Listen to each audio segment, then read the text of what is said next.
نه، موږ د باغ له ونو میوې خوړلی شو.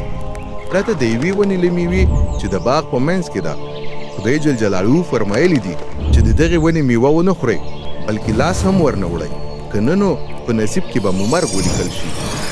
د حضرت آدم علیه السلام کیسه. د انبیاء علیهم السلام سیرت. بسم الله الرحمن الرحیم.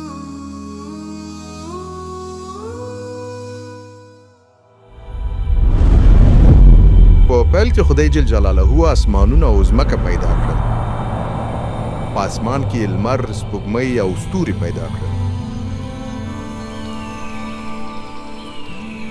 د ځمکې پر سر یې ونې، بوټي، غټ او واړه حیوانات، په اوبو کې ماهیان او په هوا کې الوتونکي پیدا کړل. لنډه دا چې الله جل جلاله ټول کائنات خلق کړل.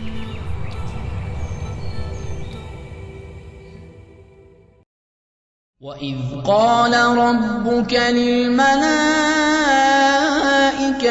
إِنِّي جَاعِلٌ فِي الْأَرْضِ خَلِيفَةً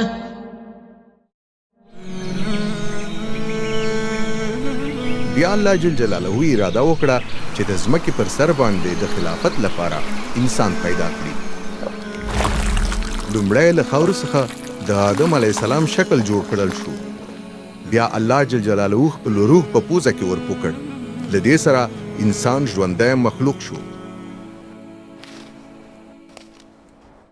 وَقُلْنَا يَا آدَمُ اسْكُنْ أَنْتَ وَزَوْجُكَ الْجَنَّةَ وَكُلَا مِنْهَا رَغَدًا حَيْثُ شِئْتُمَا ولا تقربا هذه الشجرة فتكونا من الظالمين. الله جل جلاله خپل مخلوق آدم علیه السلام د جنت عدن په ښکلي باغ کې ځای پر ځای کړ. الله تعالی په دې باغ کې ډول ډول ښایسته ونې شنې کړي چې خوندورې میوې نیولې. د باغ په منځ کې داسې ونه هم موجوده وه چې انسان ترې منع کړل شوی و. بیا خدای جل جلاله انسان ته وفرمایل زه تاسو ته د خوراک لپاره ټول تخم لرونکي بوټي او میوې لرونکي ونې په اختیار کې درکوم. ته کولی شي د دې باغ له هرې ونې میوه وخوري، پرته له هغې ونې چې د ښو تر څنګ د بدو پوهه ورکوي.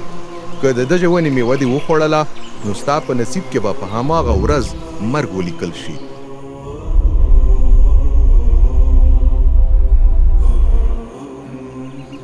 د یادونې وړ ده هر ډول ځمکني او الوتونکي حیوانات چې الله جل جلاله له خاورو پیدا کړي وو ټول یې آدم علیه السلام ته ورښودل. بیا الله جل جلاله وفرمایل ښه نه ده چې انسان د یوازې وي، نو ده ته یو مناسب ملګری پیدا کوم. بیا الله جل جلاله آدم علیه السلام په یوه درانه خوب ویده کړ او له ده علیه السلام څخه یې یوه پوښتۍ راویستله. له دې پوښتۍ څخه یې ښځه جوړه کړه او د آدم علیه السلام مخې ته یې حاضره کړه. د دې په لیدو سره آدم علیه السلام وویل دا زما د هډوکو په څیر هډوکي او زما د غوښې په څیر غوښه لري. دې ته به ښځه وویل شي ځکه چې د سړي له وجوده جوړه شوې ده. همدا یې وجه ده چې سړی له خپل مور او پلار څخه خپلې ښځې ته مایل کیږي او ورسره وصلیږي او دوی یو وجود ګڼل کیږي. حضرت آدم علیه السلام او بیبي حوا دواړو په جنت کې خوشحاله ژوند کاوه. دوی د ګناه، شرم او د پښیمانۍ په احساساتو باندې هیڅ نه پوهېدل. دوی ته په بشپړه توګه نااشنا و. الله تعالی دوی ته د زیاتېدو نعمت ور په برخه کړ او ورته یې وفرمایل تاسې د نسل تولید وکړئ او زیات شئ تر څو اولادونه مو په ټوله نړۍ کې خپاره شي. ټوله ځمکه تر خپل واک لاندې راولئ. سمندري، هوایي او ځمکني مخلوقات د ځان تابع کړئ. هر هغه څه چې الله جل جلاله خلق کړي کامل او په زړه پورې و. په دې ترتیب سره خدای تعالی د اسمانونو، د ځمکې او دواړو په منځ کې د ټولو موجودو مخلوقاتو د خلقت کار تکمیل او بشپړ کړ. نو اومه ورځ مبارکه او پاکه وبلله، ځکه چې په دغه ورځ د خلقت له کارونو څخه فراغت اختیار کړی و.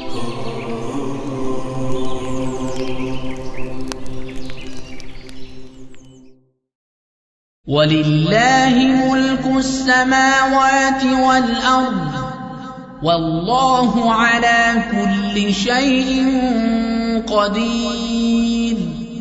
إِنَّ فِي خَلْقِ السَّمَاوَاتِ وَالْأَرْضِ وَاخْتِلَافِ اللَّيْلِ وَالنَّهَارِ لَآيَاتٍ لِأُولِي الْأَلْبَابِ. یو ورځ ابلیس باغ ته راغی او په مکر سره یې وپوښتل، آیا په رښتیا خدای فرمایلی دي چې تاسې د باغ له ټولو ونو میوې نشئ خوړلی؟ دوی ځواب ورکړ، نه، موږ د باغ له ونو میوې خوړلی شو، پرته د یوې ونې له میوې چې د باغ په منځ کې ده. خدای جل جلاله فرمایلی دي چې د دغې ونې میوه ونه خورئ، بلکې لاس هم ورنه وړئ، که نه نو په نصیب کې به مو مرګ ولیکل شي.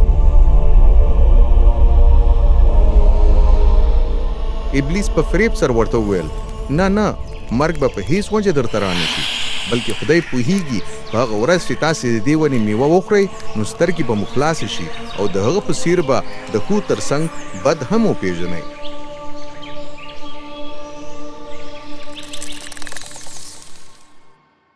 فَدَلَّاهُمَا بِغُرُورٍ فَلَمَّا ذَاقَا الشَّجَرَةَ بَدَتْ لَهُمَا سَوْآتُهُمَا وَطَفِقَا يَخْصِفَانِ عَلَيْهِمَا مِنْ وَرَقِ الْجَنَّةِ وَنَادَاهُمَا رَبُّهُمَا أَلَمْ أَنْهَكُمَا عَنْ تِلْكُمَا الشَّجَرَةِ وَأَقُلْ لَكُمَا إِنَّ الشَّيْطَانَ لَكُمَا عَدُوٌّ مُبِينٌ.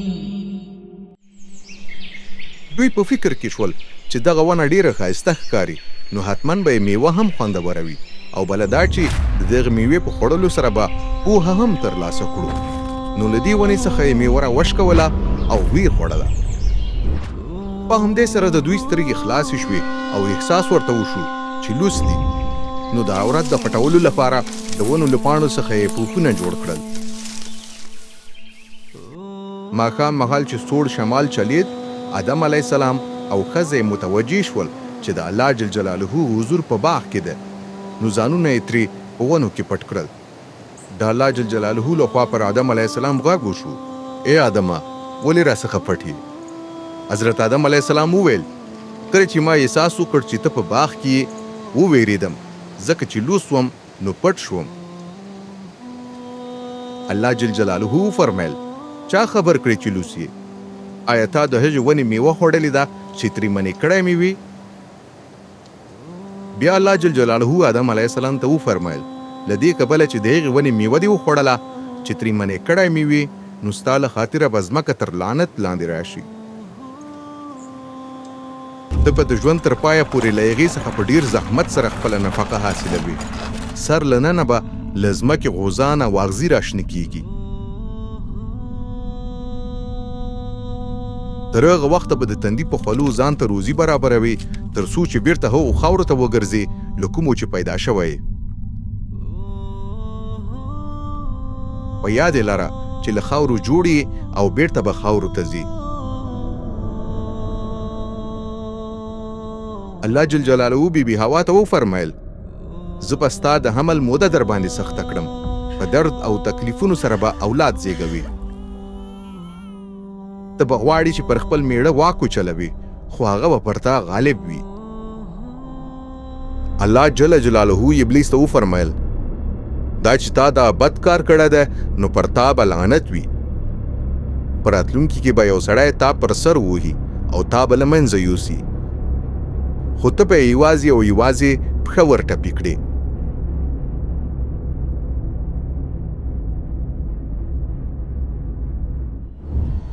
الله جل جلاله آدم علیه السلام او بیبي حوا ته د حیوان له پوستکي څخه جوړې جامې ورکړې چې وجود یې پټ شي.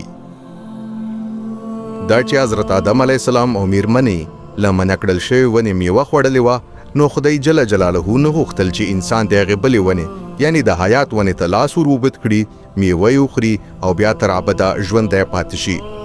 نو الله جل جلاله انسانانو باندې امر وکړ چې له عدن باغ څخه ووځي. نو آدم علیه السلام مجبور شو چې ځمکه وکري او بزګري وکړي.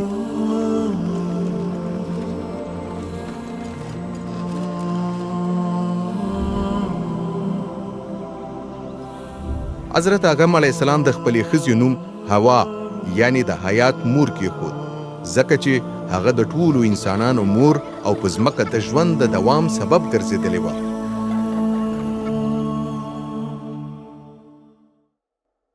واتل عليهم نبأ ابني آدم بالحق إذ قربا قربانا فتقبل من أحدهما ولم يتقبل من الآخر قال لأقتلنك قال إنما يتقبل الله من المتقين. بی هوا حمل واخیست او یو زوی وزیږاوه چې نوم یې پرې قابل کېښود او ویې ویل د الله جل جلاله په پیرزوینه مې یو انسان دنیا ته راوړی دی. بیا یې یو بل زوی پیدا شو او نوم یې پرې حابیل کېښود. کله چې دواړه ورونه غټ شول، قابیل بزګر او حابیل شپون شو.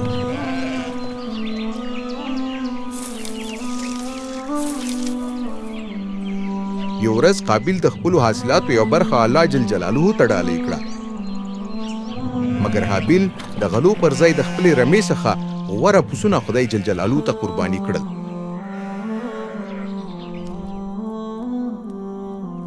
خدای جل جلاله د حابیل ډالۍ قبوله کړه، مګر د قابیل ډالۍ قبوله نه کړه.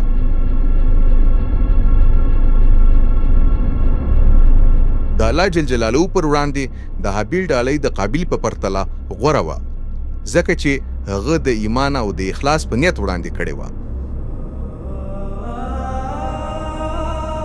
الله جل جلاله د حابیل ډالۍ قبوله کړه او هغه یې د صالحینو په ډله کې حساب کړ. قابیل له قهره سور واوښت او تنده یې تریو شو. الله جل جلاله قابیل ته وفرمایل: ای قابیله، ته ولې په قهر شوې؟ ولې دې تنده یې تریو دی؟ که ښه کارونه وکړې ستا سر به لوړ شي، مګر که ښه کارونه ونه کړې نو ګناه په کمین کې درته ناسته ده. غواړي چې پر تا حمله وکړي او واک در باندې وچلوي، مګر ته باید پر ګناه غالب شي.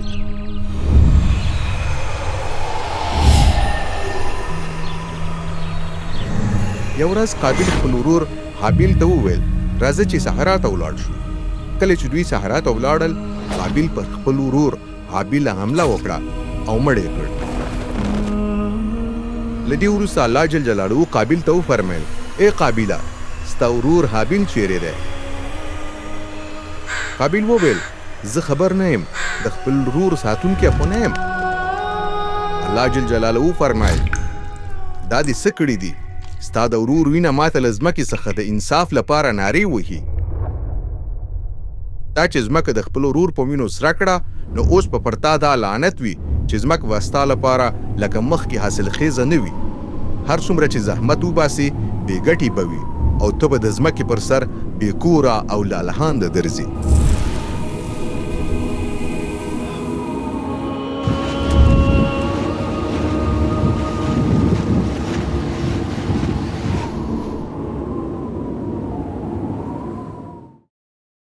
بسم الله الرحمن الرحيم. يا أيها الناس اتقوا ربكم الذي خلقكم من نفس واحدة وخلق منها زوجها وبث منهما رجالا كثيرا ونساء واتقوا الله الذي تساءلون به والأرحام إن الله كان عليكم رقيبا.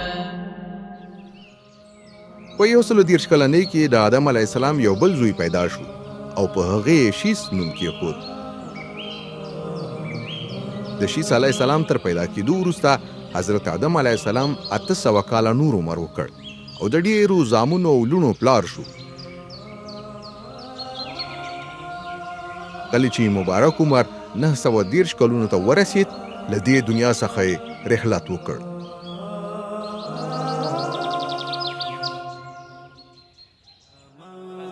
بالله وملائكته وكتبه ورسوله واليوم الآخر والقدر خيره وشره من الله والبعث بعد الموت. لا إله إلا الله لا إله إلا الله لا إله إلا